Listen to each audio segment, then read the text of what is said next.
مستمر الأفاضل في كل مكان، نلتقي بداية الأسبوع المقبل بحول الله في أمان الله.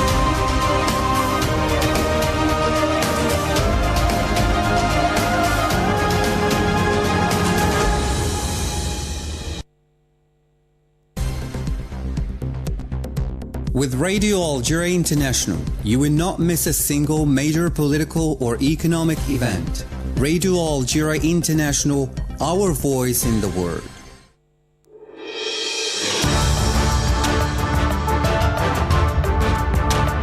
This is the English service of Radio Algeria International.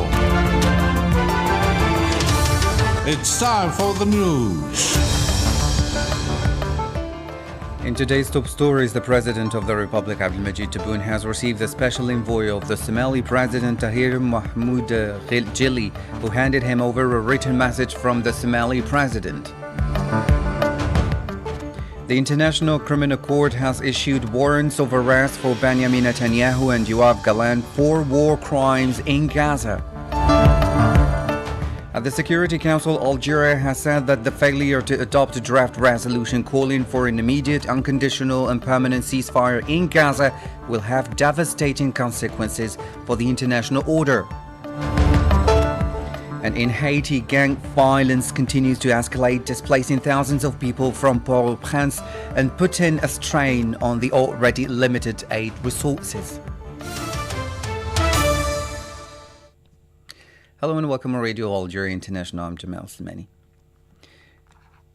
The President of the Republic, Abdelmajid Tebboune, has received the special envoy of the Somali President, Tahir Mahmoud Jili, who handed him over a message from the Somali President. Earlier, the visiting Somali official was received by the Minister of State, Minister of Foreign Affairs and National Community Abroad and African Affairs, Mr. Ahmed Attaf. The meeting between Mr. Attaf and Mr. Jili was an opportunity to review the reality and prospects of strengthening the Algerian-Somali relations and the latest developments in the two countries' regions of affiliation, as well as the preparations for the accession of Somalia as a non-permanent member of the UN Security Council starting from next January. President Abdelmajid Tebboune has received at the headquarters of the Presidency of the Republic the Executive Director of the Continental Secretariat of the African Peer Review Mechanism, Marie-Antoinette Rose-Quatre, following her swearing-in by him in his capacity as chair of the Forum of Heads of State and Government of this mechanism. تجمعنا اليوم هذه المناسبة السعيدة لنقف معا متحدين في التزامنا بدعم قيم الحكم الراشد والشفافية في جميع أنحاء قارتنا الإفريقية.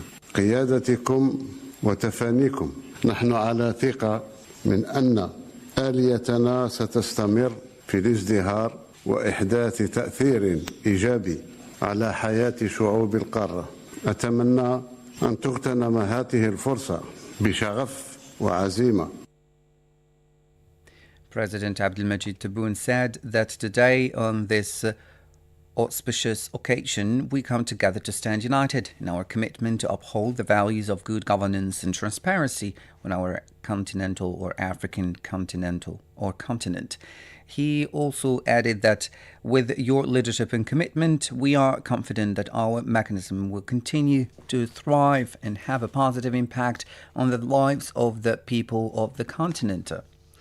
President Tebboune also expressed hope that this opportunity will be seized with passion and determination.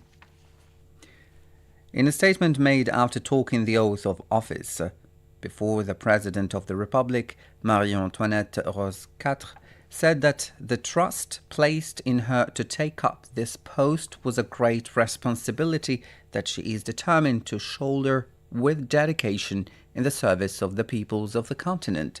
More in this report by Saïd Bouazi. The new executive director of the Continental Secretariat of the African Peer Review Mechanism, APRM, Marie-Antoinette Rose-Quatre, said in her statement that the trust placed in her represented the unique privilege and a great responsibility, assuring that this oath will continue to remind her that she occupies this position to serve the peoples of the continent with dedication, abnegation, professionalism, exemplarity, and integrity.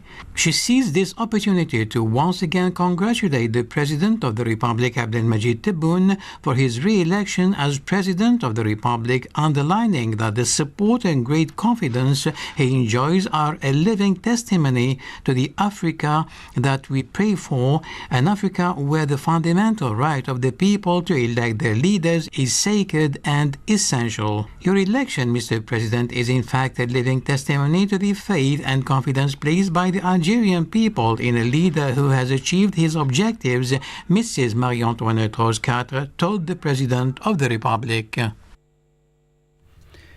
The Minister Delegate to the Minister of National Defence, Chief of Staff of the National People's Army, Army General Said Shinkri, has presided over, on behalf of the President of the Republic, Supreme Commander of the Armed Forces, Minister of National Defence, the installation ceremony of Major General Mustafa Ismaili as the new Commander of the Land Forces.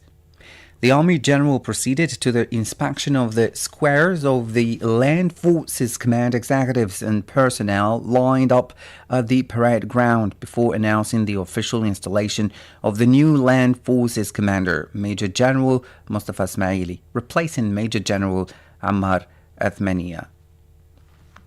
As you followed in our top stories, today the International Criminal Court ICC has issued arrest warrants for Israeli Prime Minister Benjamin Netanyahu, his former defense minister, and Netanyahu and former defense minister Yoav Gallant were accused of crimes against humanity and war crimes committed from at least the 8th of October 2023 until at least 20 May 2024.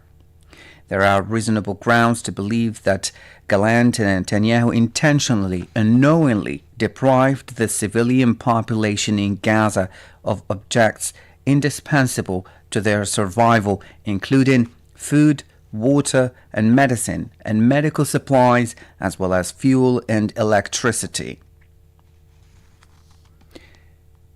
Algeria's permanent representative to the United Nations, Ammar Benjama, has said that the Security Council's failure to adopt a draft resolution calling for an immediate, unconditional and permanent ceasefire in Gaza will have devastating consequences for the international order.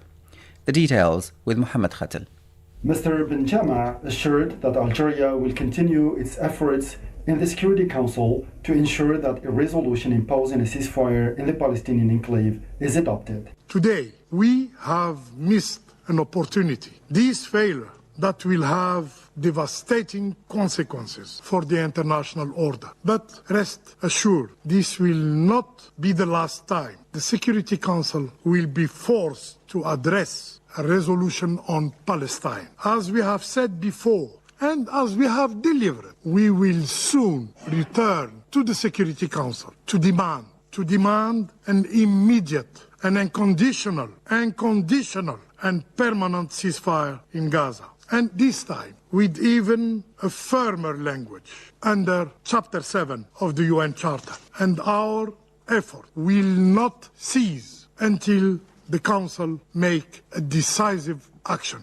The draft resolution prepared by the 10 non-permanent member states of the Security Council received 14 votes in favor, no abstentions, and 1 against, that of the United States, which imposed its veto. It is a sad day for the Security Council, for the United Nations, and for the international community as a whole. The draft resolution this Council failed to adopt today suit only to break its deafening silence 5 months after the adoption of the Resolution 2735. 5 months during which the Security Council remained idle, remained hand-tied. This text was far from ideal, but it represented the bare minimum that should have united us. Algeria, my country, has consistently called for enforcing Security Council decisions and imposing sanctions on those who defy the collective will of the international community.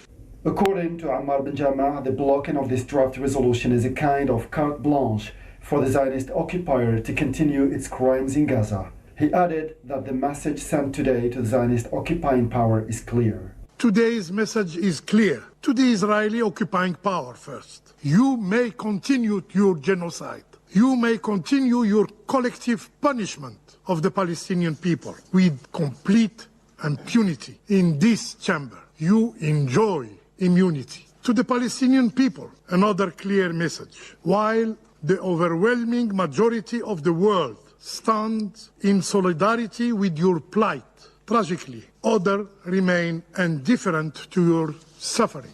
We must ask ourselves today, as human beings, is it not enough that 44,000 Palestinians have been killed in Gaza, 70% of whom are women and children? How many more must perish before this council imposes a ceasefire? He also drew attention to the fact that the number of journalists killed in 1 year in Gaza was greater than those killed during both the Second World War and the Vietnam War. He also pointed out that the number of humanitarian workers killed during the Zionist aggression in Gaza was the highest in history, while pointing out that 1,000 people working in the health sector had been killed in the Palestinian enclave. He wondered about the silence of human rights defenders. You're still listening to Radio Algeria International. This is the English service. The Palestinian presidency has condemned the United States' use of its veto power in the United Nations Security Council to block a resolution calling for a ceasefire and an end to the Israeli aggression in the Gaza Strip. More details with Majid Mila. In a statement, the Palestinian presidency stated that the United States' decision to exercise its veto for the fourth time emboldens Israel to continue its crimes against innocent civilians in Palestine and Lebanon. The statement also criticized the United States for disregarding international law and United Nations resolutions, including the ruling by the International Court of Justice, which called for an end to the Israeli occupation withdrawal from Gaza and a cessation of hostilities. The presidency underscored that the Palestinian leadership had consistently called for a United Nations Security Council resolution to demand an immediate ceasefire, halt Israel's genocidal acts against the Palestinian people, and support the ongoing work for the United Nations Relief and Works Agency for Palestine refugees. The Palestinian presidency urged the international community, particularly the members of the United Nations Security Council, to fulfill their responsibilities by taking immediate action to stop the ongoing Israeli attacks, the humanitarian catastrophe, and the famine affecting Gaza's residents. The statement also expressed gratitude to the 10 elected members of the Security Council who attempted to pass the resolution and thanked the permanent members who voted in favor of it. Finally, the Palestinian leadership reiterated its call for the establishment of an independent Palestinian state with East Jerusalem as its capital. Now, the UN Security Council has failed to adopt a draft resolution calling for an immediate, unconditional and permanent ceasefire in the Gaza Strip. The 10 non-permanent member states of the Security Council made a statement to reporters. Mohammed Khatal has more. The draft resolution prepared by the E10 or the 10 non-permanent member states of the Security Council received Wednesday 14 votes in favor, no abstentions and 1 against. The United States, which used this veto. The text called on the parties, in addition to observing an immediate, unconditional, and permanent ceasefire in the Gaza Strip, to proceed to an immediate and unconditional release of all hostages. Speaking to reporters following the voting session on the resolution, the ambassador of Guyana issued a statement on behalf of the E10, including Algeria. In the context of a rapidly increasing death toll and widespread injury, destruction, and forced displacement in the Gaza Strip, we, the E10, concluded that any new resolution by the Council should go further than the last 4 resolutions in relation to the conflict in Gaza. Importantly, our delegations acknowledged the significance of unequivocally demanding an immediate, unconditional, and permanent ceasefire, while also reiterating the demand for the immediate and unconditional release of all hostages. We are therefore deeply disappointed that the text was not adopted. She also said that the E10 countries delivered a clear message based on 3 key points that she illustrated. Let's listen to her statement. The E10 is using this platform today to underscore 3 key messages. First, the war in Gaza must end immediately, unconditionally, and permanently, and all remaining hostages must be immediately and unconditionally released. Second, there must be full, rapid, safe, and unhindered entry of humanitarian assistance at scale to and throughout the Gaza Strip so that Palestinian civilians can secure the relief they urgently need. In this regard, we also stress that UNRWA is the backbone of the humanitarian response in Gaza, and we call on all parties to enable the agency to carry out its vital mandate. Third, the parties must abide by their obligations under international law, including international humanitarian law and international human rights law, particularly with regard to the protection of civilians and civilian infrastructure, the treatment of detainees, and the delivery of humanitarian aid.